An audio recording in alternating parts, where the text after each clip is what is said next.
Batman Returns is the sequel to Batman 1989 and is about Batman continuing his war on crime. This sequel came out in 1992 and had the same cast returning, and with Tim Burton coming back as well for directing. Only thing different is the screenwriter, but that's a big word, so let's not get into that, and let's just start right into the review. So this movie instantly starts off and we get introduced to this more darker and edgier tone as we meet the Cobblepots, a nice rich family who takes one look at their newborn son and instantly wants to know what the return policy is on it. It's kind of wild. They just say, yeah, that's gonna be a no for me, bye bye, and then that was your child, and straight to the gutter I go. And it's got this nice Christmas tone. It's so happy, then they just drop their kid in the middle of the river.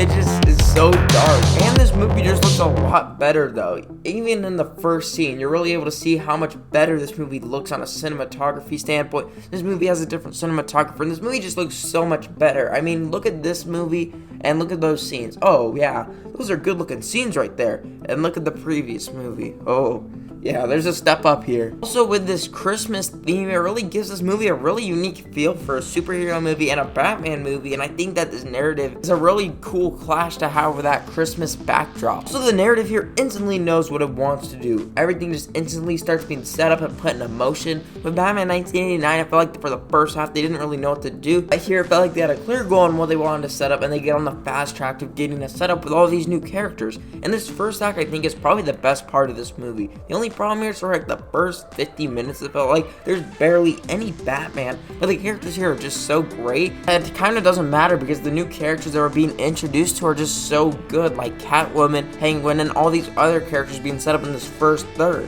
I also love how this story shows how these people who are in the lower levels are oppressed, and in Gotham it's just not an easy place to succeed. I think that was a really interesting angle to tackle for Gotham, and you also get these really corrupt characters like Christopher Walken's character being Christopher Walken as a corrupt businessman, and his encounters with Penguin are amazing. Hi, Max, remember me? I'm Fred's hand.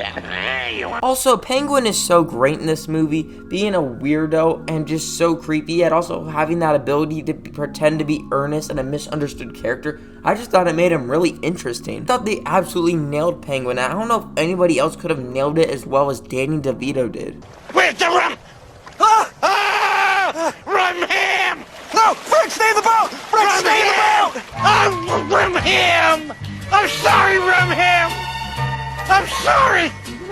The narrative is very well thought out and carefully puts the pieces into place, and it really knows how it wants to end the story, but man, that second act is kind of weird. It goes on a completely new story for Cobblepot, trying to set it up and finishing it up so we can get to that third act. We do get to see more of Bruce Wayne and Catwoman, and let's talk about Michael Keaton as Batman. Michael Keaton is still great. His Bruce Wayne is not as perfect as other Bruce Wayne interpretations, and he feels very human. Him struggling to flirt might be annoying to some people because Bruce Wayne should be this man who's just a chick magnet, but I kind of like him being a little bit more dorky in this one. He's able to manage all of that while also just being a great Batman. His Batman is great, even though I don't love him just murdering people. I mean, Batman, that man had a family. Still, he's great, and his interactions with Catwoman are great as well. And for Catwoman, good story. Next thing. So this narrative kind of awkwardly stumbles towards that third act, but when it gets there, it does deliver a great ending with some fantastic imagery. I think this movie starts out strong and ends strong. It's just that somewhere in the middle got a little confused. That said, though, the middle is anything but boring. It just feels like there's a lack of direction. I mean, Christopher Walken just disappears for a good 30 minutes. Still, though, the movie is fun with great characters, good action, and some fun scenes, even when the narrative is at its lowest point. The movie does feel like a step up from the original in a lot of ways. The action is a lot better, the characters are way more interesting, the narrative is better paced and has a better overall story. The darker tone and Christmas time work great together to make this Tim Burton's ultimate take on Batman. Do I think this is a perfect Batman story? No. There's a lot of ideas here that just feel kind of off. I don't think Tim Burton really understands how Batman is as a character, but in my eyes, this is just a good movie. So do I care that this is not comic accurate?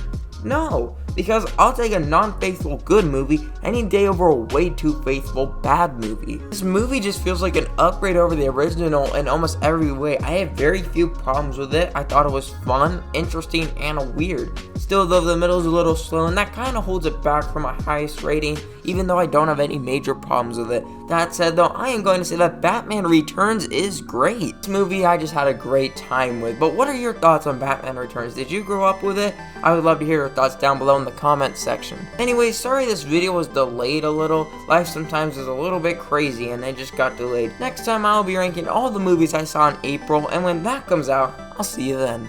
Bye.